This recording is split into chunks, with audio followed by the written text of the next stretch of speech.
Welcome to the Salmon Runs YouTube. Enjoy the video. In this video, I will explain how to get the time and date on your photos. First, let's look at your camera's built-in settings.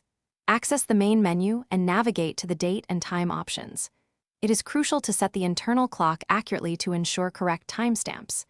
Many cameras also offer a date stamp feature, which overlays the date directly onto your image. Remember to choose your preferred date and time format, perhaps month, day, year, or day, month, year, for consistency across all your captures. Next, let's consider your smartphone.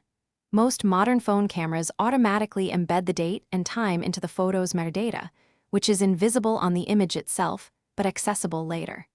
To display it directly, you might need to enable specific settings within your camera app or explore third-party camera applications.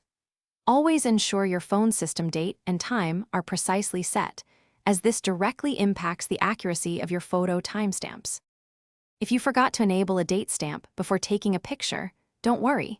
You can add the date and time after the fact using various photo editing software. Desktop programs such as Photoshop or GIMP allow you to manually add text overlays. Additionally, numerous mobile applications are designed specifically for adding timestamps to existing images, often by reading the photo's embedded EXIF data for precise information. This offers great flexibility. To ensure your photo timestamps are always accurate, here are a few helpful tips. Make it a habit to regularly synchronize your camera or phone's internal clock, perhaps once every few months. Decide on a consistent date and time format that works best for you and stick with it.